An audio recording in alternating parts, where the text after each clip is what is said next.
Kinben Book 6, Chapter 57. Sinambot nga ni Mover Flores ang malayong pasa na iyon ni Baron Cimarron at dito na nga niya ito idiniretso sa basket. Imposible raw kasi na mapigilan siya ng dalawang big man ng kalaban sa pagkakataong ito. Pinatalbog nga ni Flores ang bola at iniwasan si Gimbal sa pamamagitan ng biglaang pag-sidestep at si Mabait naman sa pamamagitan ng isang fake shot. Makikita na nga si Mover na lumapag mula sa likuran ng sentro ng kalaban. Ito ay pagkatapos niyang gumawa ng isang layup na nagbigay sa kanila ng 4 na puntos sa larong ito. 10-4 na nga ang score at dito na nga biglang sumilbato ang referee. Imbis nga na Calapan City ang tumawag ng timeout kanina, ay ang Quezon City pa nga ang unang gumawa nito. Hindi ako makapaniwala na nagawa ng Cimarron na iyon ang mga play na iyon at si Kobe pa ang katapatan niya. Sabi na nga lang ng coach ng QC at sa pagdating ng mga manlalaro niya sa bench ay pinagpapalo niya sa puwetan ang mga ito bago magsiupo. Hindi na pwedeng maulit iyon, lalo na iyong ginawa ni Cimarron. Ano ba ang ginagawa mo, Kobe? At natalo ka noon sa rebounding. Huwag ninyo basta paalisin sa tapat ninyo ang mga katapatan ninyo, lalo na kapag sila ang nasa defensive mode. Baka nakakalimutan ninyo ang goal natin this year. Isa pa, mas lumakas na ang team natin. Nasisiguro ko na malaki ang chance natin ngayon na makapasok sa playoffs. Kobe, Clay, tambakan natin ang kalaban. Hindi pa nila pinapalaro si Mendez kaya dapat ay samantalahin natin ito. Wika pa nga ni Coach Stan na napatingin kay Kobe na kasalukuyang umiinom ng tubig. Si Clay naman ay napatango at napatingin sa kanya mga kasamahan. Hindi ko muna papaglaruin itong sina Padua at Bondok. Napatingin nga rin si Coach Stan sa isa pa niyang player na reserba. Sa oras daw na hindi naging maganda ang magiging lagay ng laro nila, ipapasok niya ang isang iyon na isa sa kanyang secret weapon ngayong taon sa kanyang team. Jimmy, quick play ang gawin ninyo. Bigyan ninyo palagi ng screen si Clay. Kobe, sa loob ka lang umiscore para masira ang depensa nila. Jess at Julie, huwag kayong tamad kumilos. Balyahin ninyo ang mga katapatan ninyo. Lalo na iyong si Hernandez. Walang laban sa inyo iyon kaya huwag kayong basta manood sa bola. Seryoso pang ang wika nito sa kanyang dalawang big man na tumango naman kaagad. Tambakan natin sila. Huwag na kayong patamad-tamad. Isa pa, kailangan ko rin ng ibang rebounder dahil matataas tumalo ng kalaban natin. Dapat ay tayo ang panalo sa game na ito kahit anong mangyari. Nagkakaintindihan ba tayo? Seryoso nga ring winika ni Kobe Bisinal at napasulyap din siya sa bench ng kalaban at pasimpleng pinagmasdan si Romero. Matagal kong hinintay ang pagkakataong ito. Hindi ko ito inaasahan pero ikaw ang dahilan kung bakit ako nagpagaling ng laro ko. Para matalo ka mga kay Romero. At ito na ang unang chance na iyon. Maraming may hirap na trainings akong ginawa. Maraming paghihirap akong pinagdaanan para maging isang tunay na ace player. Sabi nga sa sarili ni Kobe Bisinal na tumayo na nga at kumuyumpa ang kamao. Kasunod nga rin noon ay ang pagtayo ng kanyang mga kakampi. Isang malakas na sigaw pa nga ang ginawa nila bago sila pumasok sa loob ng court at kasunod nga rin noon ay ang pag-cheer ng mga supporters nilang nagpadagundong sa buong venue. Bago tayo magsimula sa ating chapter, pwede ba ninyong pindutin ang like button para makita ko kung ilan ang nagbabasa sa ating update na ito. Maraming salamat. Same lineup pa rin nga ang ipinasok ng magkabilang teams sa pagpapatuloy ng laro. Sa pagsambot nga ni Marasigan sa bola ay mabilis siyang napaatras dahil kamuntikan na siyang maagawan ni Mover Flores. Sayang, wika pa nga ni Flores habang si Clay naman na ibinato ang bola kay Valencia na agad namang hinarangan ni Romero. Sa pagkaliwa nga ni Marasigan ay bigla namang bumangga si Maki kay Bisinal na agad na pinasahan ng ball handler ng bola. Sa paghawak nga agad ni Bisinal sa bola ay siya ring pagdepensa sa kanya ni Romero. Itinaas nga ni Bisinal ang bola at alam naman ni Maki na pakagat lang iyon. Kaso itinira ito ng kalaban na kanyang ikinaseryoso. Napangiti naman si Bisinal na parang nangaasar ng siya ay nasa ere. Isang mid-range shot nga ang kanyang pinakawalan at hinalit noon ng basket na nagbigay sa QC ng 8 puntos na kalamangan. 12-4 nga ang score matapos iyon. Sa pagbalik nga ng possession sa Kalapan ay agad na hiningi ni Maki ang bola mula kay Mover. Sa pagsambot nga ni Maki sa bola ay agad na napangiti si Vicinal dahil mukhang babawian na raw siya nito. Nagton pa nga si Vicinal gamit ang daliri at nang makita iyon ni Maki Romero ay bumigla siya ng mabilis na pag-abante. Iniwanan nga niya si Vicinal at sa pagsabay nito ay siya naman paghinto niya ng biglaan. Pinatalbog nga rin ni Maki ang bola sa pagitan ng kanyang mga binti. At nang mapatingin siya sa napalampas na si Vicinal ay dito na nga siya tumalon para itira ang bola. Lilitaw na naman itong si Valencia. Sabi nga ni Maki sa sarili at hindi nga niya agad pinakawala ng bola dahil iyon ang naisip niya. Ngunit walang Valencia na pumigil sa kanya dahil kasalukuyan itong nakikipagbaliyahan kay Cimeron sa hindi kalayuan. Si Kobe Vicinal naman ay napangiti sa nangyari dahil sa pagbitaw ni Maki sa bola ay sinundan ito ng isang mintis. Ano ba ang iniisip ko? Sabi na nga lang ni Maki sa kanyang sarili at sa paglapag niya ay mabilis naman siyang sinandalan ni Kobe Vicinal. Nagbago ka na, Maki boy. Sabi pa nga ni Vicinal kay Maki na biglang napaseryoso nang marinig iyon. Mula naman sa ilalim ng basket ay makikita ang mataas na pagtalo ni Baron Cimeron. Kaso nang kukuhanin na niya ang offensive rebound ay bigla namang lumitaw rin si Valencia. At makikita ang sabay na pagdakot nila ng bola sa ere. Sa paglapag nga ng dalawa ay agad silang naghilahan at kapwa nga ayaw nilang magpatalo ng sandaling iyon. Halos pareho nga sila ng lakas ng oras na iyon at hindi pa rin nga sila magbigayan. Dito na nga napasilbato ang referee at isang jump ball nga ang magaganap dahil doon. Makikita tuloy sina Baron Cimeron at Jimmy Valencia na seryosong nagkatinginan matapos iyon. Matibay ang isang ito. Sabi nga ni Valencia sa kanyang sarili at nagpunta na siya sa may free throw area. Matibay kumapit sa bola ang isang ito. Munti ko nang mabitawan. Mabuti na lang at sumilbato kaagad ang referee. Sabi naman ni Baron sa isip na pasimpleng ikinuyom at ibinukas ang kanyang mga palad sa pagpunta niya sa free throw area. Mula naman sa likuran nila ay makikita nga si Vicinal na nakatayo sa tabi ni Maki Romero. Hindi nga natutuwa si Maki sa mga nangyayari. Sa tagal na niyang naglalaro ay ngayon lang siya nakaramdam ng ganito. Kagaya nga rin ito ng pakiramdam niya noong nakatapat niya si Wanabia noong nakaraang laban nila. Pakiramdam niya sa kanyang sarili ay mas magaling ang katapatan niya ngayong si Vicinal na noong huli niyang laban dito ay natalo pa niya ito.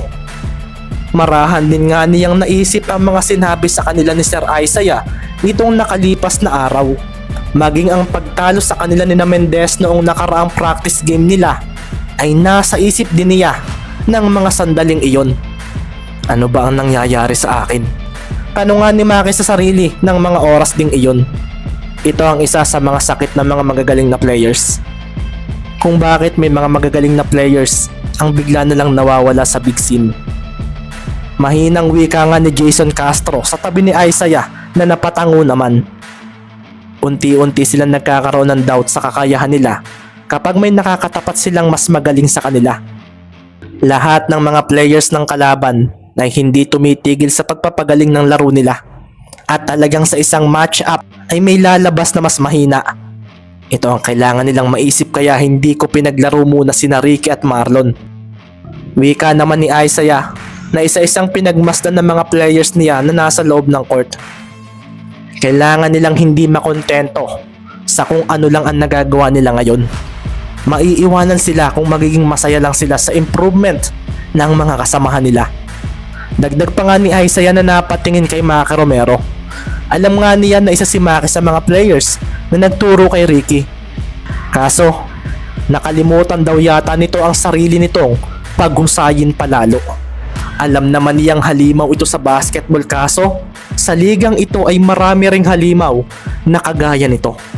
Kung mananatili raw si Maki sa teritoryo nito at kung magiging masaya ito sa sitwasyon nito ngayon ay talagang maiiwanan daw ito ng mga tulad ni Mendez o baka raw maungusan pa ito ni Baron Cimeron.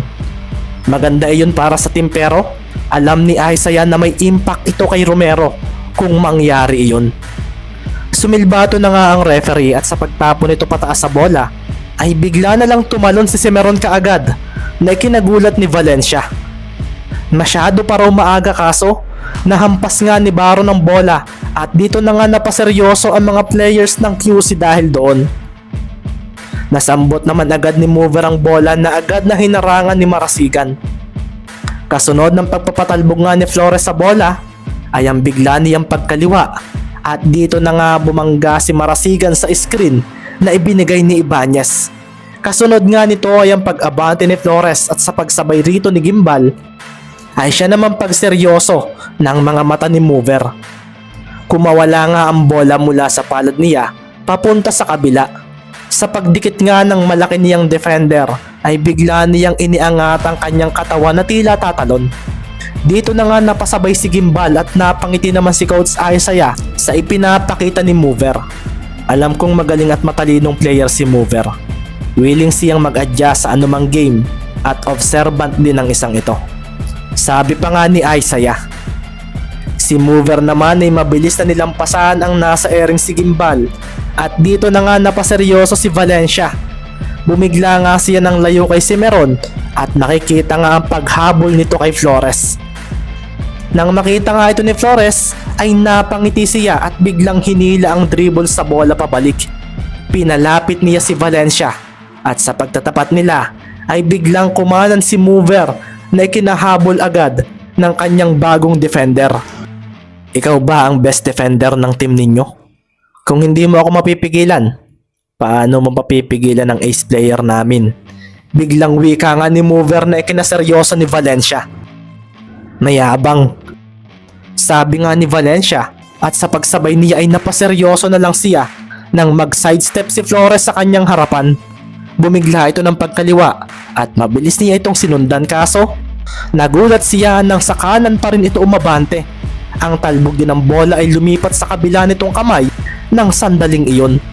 Mabagal ka, mahinang wika nga ni Mover Flores at si Bisinal nga ay napaseryoso nang masaksihan ang ginawang iyon ng manlalarong iyon kay Jimmy. Iniwanan nga ni Flores si Valencia. Dumiretso nga si Mover sa basket at tumalon. Lumitaw naman nga si Bisinal at mukhang ito na ang pipigil kay Flores kaso binitawan ni Flores ang bola sa ere. At dito na nga napaseryoso ang mga manlalaro ng QC dahil mula sa tabi ng player na iyon ng Kalapan ay lumitaw si Baron Cimeron. Sinambot nga nito sa ere ang bola at buong lakas na idinakdak iyon sa basket. Nayanig nga ang board at sa paglapag nito ay doon na nga natahimik ang crowd ng QC dahil sa nangyaring iyon. Kasunod nga ng pagsigaw ni Baron ay ang malakas na apiran nila ni Mover Flores. Iyan ang gusto ko sa iyo, Baron. Kahit noong nasa Calapan City team pa tayo, agresibo ka palagi. Basta magseryoso ka. Wika nga ni Mover at napangiti naman ng marahan si Baron Cimeron. Kailangan ko na magseryoso. Gusto ko ipakita kay Coach Isaiah na nagbago na ako, lalo na sa paglalaro ng basketball. Isa pa, ayaw kong masayang ang oportunidad na ito. Ni minsan ay wala sa isip ko ang makarating dito. Seryosong wika nga ni Baron at napangiti naman si Mover sa sinabing ito ni Cimeron. Ikaw pa ba iyan, Baron? Natatawang wika nga ni Mover at naalala niya ang panahong hinahamon pa siya nito noon sa Calapan City. Noong mga panahong puro kayabangan lang ang sinasabi nito at wala sa laro. Ha? Ako pa rin ito, Sir Mover. Kapag ganyan ka, hindi na ako magugulat na magkaroon ng mga babaeng ma-attract sa iyo. Pabirong wika pa nga ni Mover. Napakuyom naman si Baron. Ayaw ko nang isipin niyon. Kapag nasa loob ako ng court, ayaw ko nang mag-isip ng ibang mga bagay.